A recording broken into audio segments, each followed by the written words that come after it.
وہ سب کے اندر انصاف کرتے۔ میرے بھائیوں، جب اللہ کے رسول صلی اللہ علیہ وسلم نے اس ڈر سے مسجد کے لیے یتیم لوگوں سے، یتیم بچوں سے زمین نہیں لی، کیونکہ ہو سکتا ہے آنے والی نسل یہ کہے کہ 2 یتیم بچوں کی زمین ملی، مفت میں لے لیے، زبردستی لے لیے، آپ نے اس لیے قیمت چکا دیا ہے۔ میرے نبی جیسا آئیڈیل کہاں ملے گا میرے بھائیوں؟ لقد کان لکم فی رسول اللہ اسوۃ حسنہ، نبی تو آئیڈیل ہے، نبی تو ہمارے لیے بہترین نمونہ مثال ہے۔ میرے پیارے ساتھیوں، اپنی زندگی کے بارے میں سب کو غور کرنا چاہیے اور یہ سوچنا چاہیے کہ ہم نے آخرت کے لیے کون سی تیاری کر رکھی ہے۔ آخرت کے لیے ہم نے کون سی تیاری کر رکھی ہے؟ اپنے نفس کا جائزہ لینا چاہیے۔ میرے بھائیوں، نفس کا محاسبہ اس طرح بھی کیا جائے گا کہ ہم آگے کے لیے کیا بھیج رہے ہیں اور اس دنیا میں کیا کر رہے ہیں۔ اگر ہم نے اپنے نفس کو کنٹرول کر لیا، غلط کاموں سے روک لیا، غلط راستے پہ نہیں گیا، اللہ فرماتا ہے یا ایتھا النفس المطمئنہ ارجعی الی ربک راضیۃ مرضیہ فادخلی فی عبادی وادخلی جنتی۔ اے لوگوں خوشخبری ہے، اے لوگوں خوشخبری ہے، جس نے اپنے اطمینان والی روح کو، جس نے اپنے نفس کو کنٹرول کر لیا، اللہ کہتا ہے اے اطمینان والی روح، یا ایتھا النفس المطمئنہ ارجعی الی ربک راضیۃ مرضیہ، اپنے رب کی طرف لوٹ جا، اپنے رب کی طرف لوٹ جا خوشی خوشی، اس حال میں کہ راضیۃ مرضیہ، وہ تجھ سے راضی ہو جائے اور تو بھی اس سے راضی ہو جائے۔ فادخلی فی عبادی، پھر بندوں میں داخل ہو جا، فادخلی فی عبادی وادخلی جنتی، اور جنت میں داخل ہو جا۔ میرے پیارے ساتھیوں، اگر ہم نے اپنے نفس کو کنٹرول کر لیا، ہماری نفس جو ہے یہ اطمینان والی نفس ہو جائے گی، اور اسی نفس کو اللہ مخاطب کر کے کہتا ہے یا ایتھا النفس المطمئنہ، اے اطمینان والی روح، اے اطمینان والی روح، اپنے رب کے پاس لوٹ جا، اس حال میں کہ تو بھی اس سے راضی، وہ بھی تجھ سے راضی، اور بندوں میں داخل ہو جا اور جنت میں داخل ہو جا۔ ایسے لوگوں کے بارے میں بھی خوشخبری ہے، لیکن ہمیں اپنے نفس کو کنٹرول کرنا ہے میرے بھائیوں، اور اپنے نفس کو کنٹرول یعنی زبان پر بھی لگام ہونا چاہیے۔ ہم کیا بول رہے ہیں، نہیں بول رہے ہیں، ہم کہاں چل رہے ہیں، نہیں چل رہے ہیں، سب کا حساب و کتاب ہونا چاہیے، اور یہ سوچنا چاہیے کہ ہم نے آگے کے لیے کیا بھیج رکھا ہے۔ ہم قرآن پڑھتے ہیں، لیکن قرآن کی آیتیں ہمارے سامنے سے گزرنے کے باوجود بھی ہماری دل کی دنیا نہیں بدلتی ہے، اور ہم اس دنیا کے لالچ میں آ جاتے ہیں۔ قرآن کی آیت پڑھتے ہیں ابو طلحہ انفروا خفافا وثقالا وجاہدوا باموالکم وانفسکم فی سبیل اللہ۔ اے لوگوں، جہاد کے لیے نکلو، ہر حال میں نکلو، ہلکے ہو کر نکلو، بھاری بھرکم ہو کر نکلو، ہر حال میں جہاد کے لیے نکلو۔ اپنے مالوں کے ساتھ جہاد کرو، اپنی دولت کے ساتھ جہاد کرو، اپنی مالوں کے ساتھ جہاد کرو، اپنی دولت کے ساتھ جہاد کرو۔ جب یہ آیت پڑھی تو ان کے دل کی دنیا بدل گئی،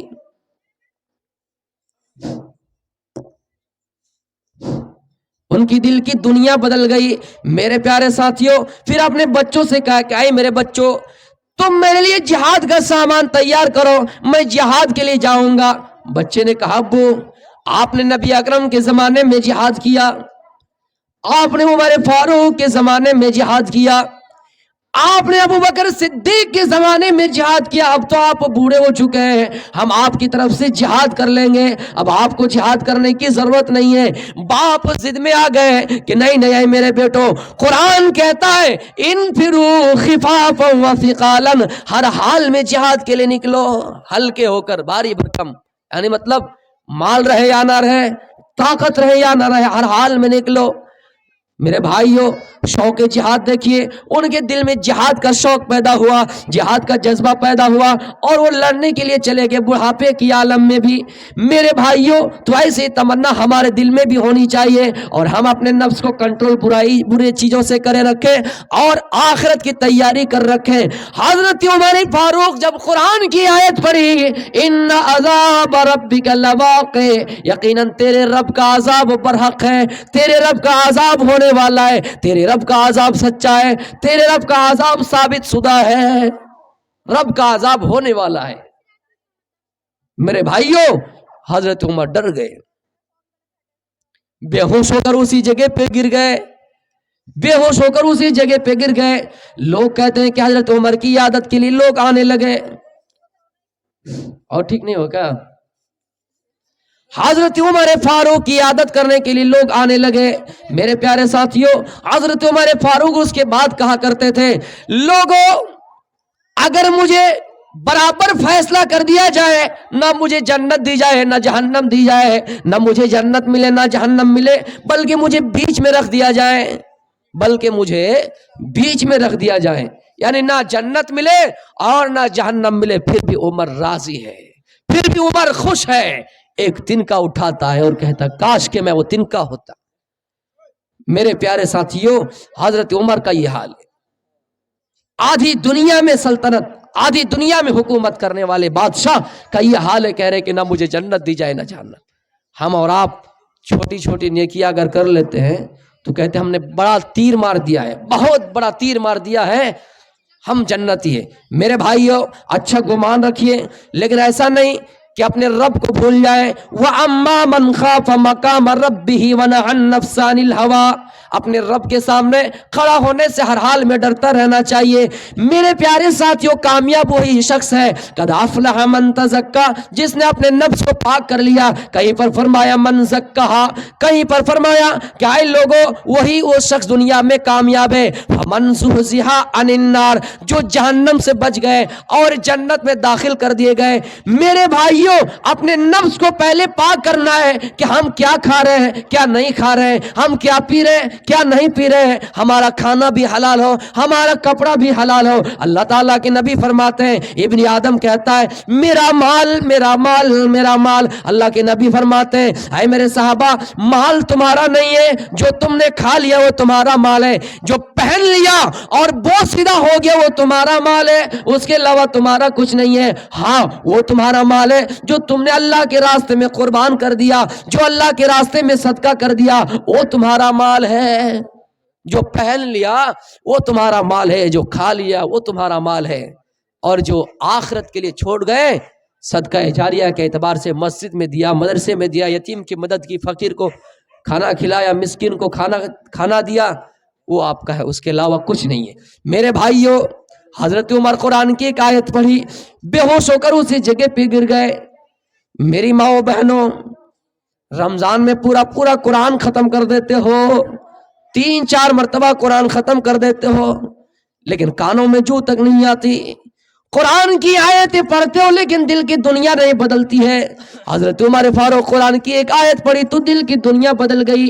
میرے بھائیوں، حضرت عمر فاروق یہی وہ صحابہ ہیں، یہی وہ لیڈر ہیں جو حکومت کرتے تھے کسی کے لالچ میں آ کر نہیں، کہیں پر ایسا نہیں کہ ہمیں یہاں فائدہ ہوگا، کہیں پر ایسا نہیں کہ ہمارا مال زیادہ آئے گا۔ ایک مرتبہ ممبر پر خطبہ دے رہے ہیں، ممبر پر تقریر کر رہے ہیں، یہ ایک صحابی کھڑے ہوئے اور روک دیا، ایک صحابی کھڑے ہوئے اور روک دیا اور کہا اے عمر، یہ بتاؤ یہ تمہارے پاس جو کرتا ہے کہاں سے سلوایا؟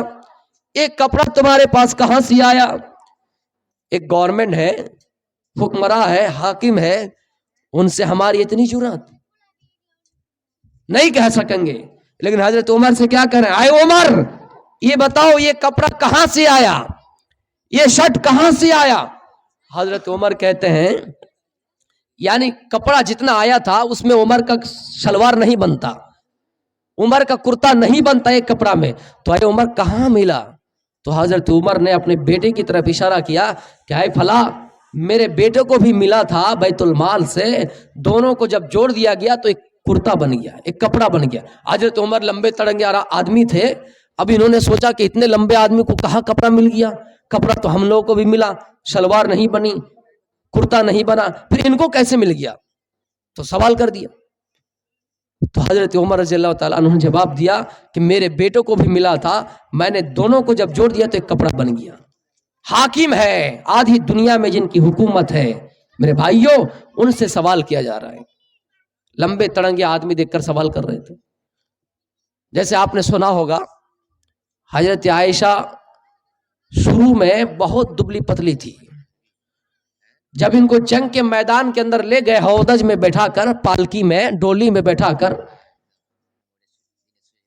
تو جب واپس آ رہے تھے اور حضرت عائشہ نیچے اتری قضاء حاجات کے لیے، لیٹرنگ پیشاب و پاخانہ کے لیے گئی، تو ہودج اٹھانے والوں نے، پلکی اٹھانے والوں نے جب پلکی اٹھایا، ہودج اٹھایا، تو ان کو پتا بھی نہیں چلا کہ حضرت عائشہ بیٹھی ہے کہ نہیں بیٹھی ہے، بہت دبلی پتلی تھی۔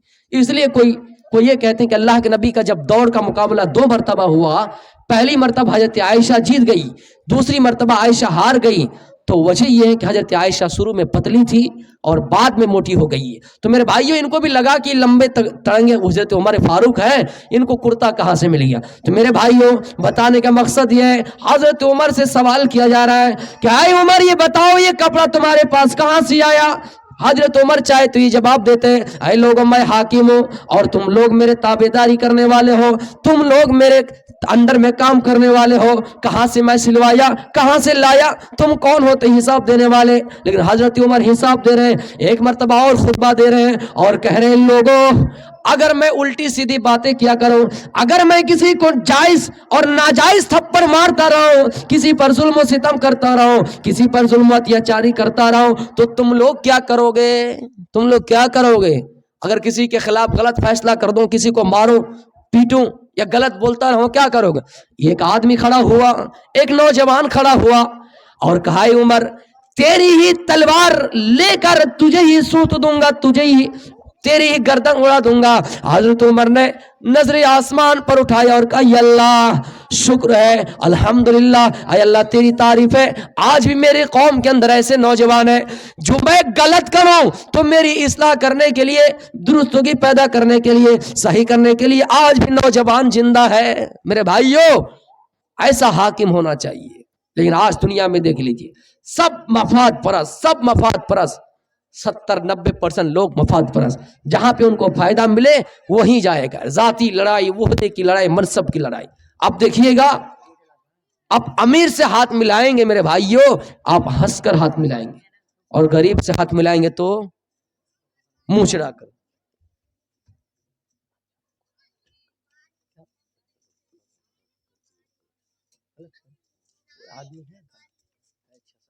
اللہ کا شکر ہے کہ آج نوجوان اس طرح زندہ ہے۔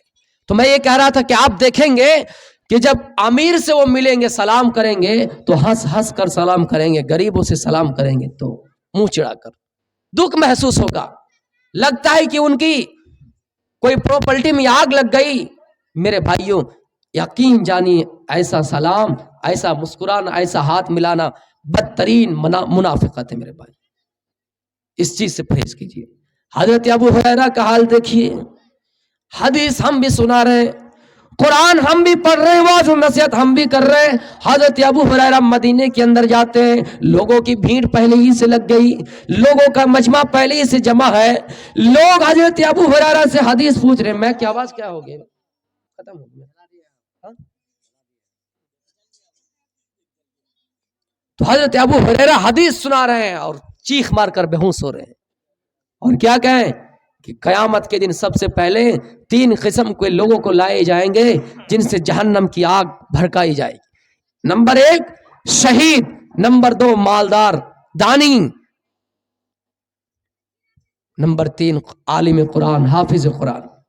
آپ کہیں گے مولوی بنا کے تب گھٹا ہے، ہم تو سن کے آ رہے تھے حافظ قرآن ہوگا، میرا بچہ حافظ ہوگا، ہمارا بیڑا پار کرے گا، منزلوں پہ چڑھتا جائے گا، قرآن پڑھتا جائے گا، ان کے ماں باپ کے سر پہ تاج ہوں گے۔ اور کیا کہہ رہے ہیں کہ حافظ قرآن پہلے جہنم میں؟ اس کی وجہ کیا ہے؟ اللہ تعالیٰ پوچھے گا حافظ قرآن سے کہ بتاؤ کہ دنیا میں حافظ قرآن بنے تھے، عالم بنے تھے، واعظ و نصیحت کرنے والے بنے تھے، کتنا عمل کیا ہے، کتنا اس پر عمل کروایا ہے، لوگوں کو کیا نصیحت کی ہے؟ وہ کہے گا دن رات تیرے ہی عبادت میں لگا رہا، نہ کام، نہ دھندا، نہ بیوی، نہ بچہ، کچھ نہیں، صرف عبادت میں لگا رہا، اللہ اللہ اللہ اللہ کرتا رہا۔ اللہ کہے گا اے بندہ تو جھوٹ بول رہا ہے، تو نے جھوٹ کا، تو نے اس لیے قرآن پڑھا، تو نے اس لیے لوگوں کو سمجھایا تاکہ لوگ تجھے عالم کہیں، تاکہ لوگ تجھے بڑا مقرر کہیں، تاکہ لوگ تجھے یہ کہیں کہ تم بہت بڑے عالم تھے، دنیا میں تمہارا نام کمانا مقصد تھا، لوگوں نے نام کما دیا، لوگوں نے تمہارا نام لے لیا، اب جا جہنم میں جا، فرشتوں کو کہے گا او فرشتوں جاؤ اس کو جہنم میں گھسیٹ کے بھر دو۔ اب دانی کو لایا جائے گا، کہے گا بہت بڑے سخی تھے، دان دینے والے تھے، کہے گا ہاں دان تو دیا ہوں بہت، تیرے راستے میں لٹا دیا، نہ گھر بنایا، نہ دوار بنایا، نہ بچے کے لیے گھر، نہ میرے لیے، جنگلوں میں پتے چبا چبا کر زندگی کاٹ لیے، صرف تیرے ہی راستے پہ لگا دی۔ اللہ کہے گا تو جھوٹ کہہ رہا ہے، تو نے اس لیے دیا تاکہ لوگ تجھے دانی کہیں، سخی کہیں، فیاض کہیں۔ اللہ کہے گا تو جھوٹ بول رہا ہے، تیرا مقصد ہی تھا کہ تجھے نام، لوگ کہے کہ نام کمانے کی۔ میرے بھائیوں، پھر اسی طرح شہید کو لایا جائے گا، کہے گا یا اللہ میں تیرے راہ میں لڑتا رہا، شہید ہو گیا، اپنی بیوی کو بیوہ بنا دیا، بچوں کو یتیم بنا دیا، لڑتا رہا، خود شہید ہو گیا۔ میرے بھائیوں، اللہ کہے گا تو جھوٹ بول رہا ہے۔ تو تین قسم کے لوگوں سے جہنم بھڑکائی جائے گی۔ اس واقعے سے مطلب یہ تھا، ابو ہریرہ یہ حدیث سنا رہے ہیں اور بے ہوش ہو کر گر رہے ہیں۔ ہم اور آپ ہیں کہ ہمارے کانوں میں جو تک نہیں آتی، اثر نہیں ہو رہا ہے، قرآن و حدیث اثر نہیں ہو رہا ہے۔ میرے بھائیوں، اس زندگی کے بارے میں سوچئے اور جائزہ لیجئے کہ ہم اپنی زندگی کے بارے میں کیا، محاسبہ نفس، ہم اپنے نفس کا محاسبہ کریں۔ میری ماں بہنیں، آپ بھی غور سے سنیں، صرف مردوں کی ذمہ داری نہیں ہے کہ محبت رسول، محبت رسول، محبت رسول، اللہ سے محبت، نبی سے محبت، دین سے محبت آپ کی بھی ذمہ داری ہے۔ اور صحابیہ نے بہت بڑا کردار، دو واقعہ چھوٹا چھوٹا بیان کروں گا۔ خنسا کا نام سنا ہوگا آپ نے۔ یہ خنسا دو زمانہ پایا، ایک زمانہ اسلام اور ایک زمانہ جاہلیت۔ جاہلیت میں جب وہ اسلام نہیں لائے، ان کا بھائی انتقال کر گیا جن کا نام سخر تھا، اور یہ اپنے بھائی سے کافی زیادہ محبت کرتی تھی۔ جب ان کا بھائی انتقال کر گیا، خنسا گریبان پیٹنا شروع کر دیا، گلا پھاڑ پھاڑ کر رونا شروع کر دیا۔ میری ماں بہنوں، تمہارے اندر یہ عادت ہے، اگر کوئی بچہ انتقال کر جائے تو صبر کے بدلے تم رونا، ماتم کرنا، ڈھول بجانا، گریبان پھاڑنا، سینہ چاک کرنا زیادہ کر رہے ہو۔ خنسا کا بھائی جب انتقال کیا تو خنسا نے ماتم کرنا شروع کیا، سینہ پھاڑنا شروع کیا، گریبان پھاڑنا شروع کیا، سینہ نوچنا شروع کر دیا، اور مرثیہ گانا شروع کر دیا، اور یہ مرثیہ پڑھنا شروع کیا، آعینی جودن ولا تجمدا، اپنی آنکھوں سے اشارہ کر رہی ہے، آئی میری دونوں آنکھیں، اپنے آنکھ سے خطاب کر رہی ہے، مخاطب ہو رہی ہے اور کہہ رہی ہے، آئی میری دونوں آنکھیں، آئی میری دونوں آنکھیں، الا تبکیانی لصخر الندی، کیا تم صخر کے انتقال کے موقع پر، صخر کے انتقال پر رو گے نہیں؟ اپنی آنکھ سے کیا کہہ رہے ہیں؟ کیا تم صخر کے موت پر رو گے نہیں؟ یہی وہ صخر ہے جن کو میں صبح کا سورج دیکھتا ہوں تو یاد کرتی ہوں، شام کا سورج جب ڈھلتا ہے تو یاد کرتی ہوں، اے سورج تو غروب کیوں ہوتا ہے اور تو طلوع کیوں ہوتا ہے؟ جب صبح ہوتی ہے تو وہ سورج کی طرف دیکھتی ہے اور کہتی ہے اے سورج تو طلوع کیوں ہوتا ہے، اور جب شام ہوتی ہے تو شام میں سورج سے کہتی ہے اے سورج تو غروب کیوں ہوتا ہے۔ جب سورج طلوع ہوتا ہے تو ان کو صخر کی یاد آ جاتی ہے، اور جب شام ہوتی ہے تو ان کو صخر کی یاد آ جاتی ہے۔ اپنے بھائی کے انتقال پر مرثیہ گا رہے ہیں، لیکن جب اسلام لے آئی، میرے بھائیوں، عراق میں ایک بہت عظیم جنگ ہوئی، بہت بڑا غزوہ ہوا، جنگ ہوئی بہت بڑی، ان کے چار بیٹے شہید کر دیے گئے۔ جب جنگ کے اندر بیٹے موجود ہیں اور جنگ میں جانے سے پہلے اپنے بیٹوں سے نصیحت کر رہے ہیں، اے میرے بیٹوں، میں نے تمہارے ماموں کو رسوا نہیں کیا، میں نے تیرے باپ کی امانت میں خیانت نہیں کی، تم لڑو، غازی بن کر لڑو، طاقت دکھاؤ، اسلام کا پرچم بلند کرو، لڑتے رہنا، شہید ہو جانا گوارا ہے، لیکن پیٹ دکھا کر بھاگ مت آنا۔ اپنے بیٹے کو نصیحت کر رہے ہیں، میرے بیٹے، جہاد میں بہت بڑی فضیلت ہے، بہت بڑا ثواب ہے۔ اللہ فرماتا ہے یا ایھا الذین آمنوا اصبروا وصابروا ورابطوا، اے میرے بیٹے لڑتے رہو، جہاد میں مر جاؤ، صبر کر لینا۔ بیٹے لڑنے شروع کر دیے، لڑتے رہے یہاں تک کہ شہید کر دیے گئے۔ خبر آئی کہ تمہارا ایک بیٹا شہید کر دیا گیا، کہ کوئی بات نہیں، دوسری خبر آئی کہ تمہارا دوسرا بیٹا شہید کر دیا گیا، تیسری خبر آئی کہ تمہارا تیسرا بیٹا شہید کر دیا گیا، آخرکار چاروں بیٹے شہید کر دیے گئے۔ اور کیا پڑھ رہے ہیں؟ الحمدللہ، اللہ کا شکر ہے۔ لوگوں نے پوچھا بڑھیا سٹیا گئی ہے، بیٹے کا انتقال ہو گیا، کوئی سہارا وہارا نہیں ہے، کون کھلائے گا؟ نہیں، اور یہ اللہ کا شکریہ ادا کر رہی ہے، الحمدللہ پڑھ رہی ہے۔ اس نے جواب دیا میں الحمدللہ اس لیے پڑھ رہی ہوں تاکہ میں اللہ سے کہہ سکوں، بارگاہ الہی میں جب مجھے کھڑا کیا جائے میں اللہ سے کہہ سکوں یا اللہ تو نے مجھے 4 اولاد دی تھی، 4 لڑکے دیے تھے، میں نے چوری میں نہیں، میں نے ڈکیتی میں نہیں، میں نے سینہ زوری میں نہیں، میں نے طاقت اور عہدے کی لڑائی میں نہیں، میں نے 4 بیٹوں کو تیری راہ میں لگا دیا، اللہ کے وہاں حساب دے سکوں، آسانی سے میرا حساب و کتاب ہو۔ میرے بھائیوں، ایک اور انصاریہ صحابیہ جنگ احد میں ہے اور ان کا بھائی شہید کر دیا گیا، باپ کر دیا گیا، بیٹا کر دیا گیا، شوہر کر دیا گیا، خبر آئے وہ غم نہیں منا رہے ہیں، افواہیں اڑا دی کہ نبی اکرم انتقال کر گئے، شہید کر دیے گئے، وہ بے چین ہے کہ نبی اکرم کا چہرہ دیکھ لو، نبی اکرم کا دیدار کر لو۔ چہرہ دکھایا گیا، پردہ ہٹایا گیا، جب نبی اکرم کو دیکھا تو تسلی ہوئی۔ محبت رسول کا یہی تقاضا ہے میرے بھائیوں۔ اللہ کے نبی نے کہا تھا اے عمر تم اس وقت تک مجھ سے محبت نہیں کر سکتے ہو جب تک میں تمہارے کاندھے پہ ہاتھ رکھو اور تم احساس نہ کرنے لگو۔ حضرت عمر فاروق کے کاندھے پہ آپ ہاتھ رکھ رہے ہیں اور کہہ رہے ہیں عمر یہ بتاؤ تمہارا احساس اب کیا ہو رہا ہے؟ حضرت عمر کہہ رہے ہیں کہ میں آپ سے سب سے زیادہ محبت کر رہا ہوں کیونکہ یہی وہ عمر ہے۔ کہا تھا ایک مرتبہ اے اللہ کے نبی میں اپنی جان سے، صرف جان کے علاوہ دنیا کی ساری چیزوں سے بڑھ کر آپ سے محبت کر رہا ہوں۔ اللہ کے نبی نے کہا ہے عمر تمہارا ایمان ناقص ہے، تمہارا دین ناقص ہے، تمہاری محبت ناقص ہے، ادھوری ہے۔ تب حضرت عمر نے کہا تھا اللہ کے نبی میں اپنی جان سے بھی بڑھ کر آپ سے پیار کروں۔ تو میری ماؤں بہنوں، اس زمانے میں صحابیہ بھی قربانی دیے تھے۔ میں نے آپ کو مسجد کے سلسلے میں ایک واقعہ بتایا تھا کہ اللہ کے رسول وہاں جا کر مسجد کی تعمیر پہلے کروائے اپنے گھر دوار سے پہلے۔ یہ مسجد کے سلسلے میں جلسہ ہے، کوئی 10 20 100 50 اگر دینا چاہیں تو یہاں آ کے دے کے جائیں۔ میرے بھائیوں، میں یہی سے اپنی تقریر کو ختم کرتا ہوں۔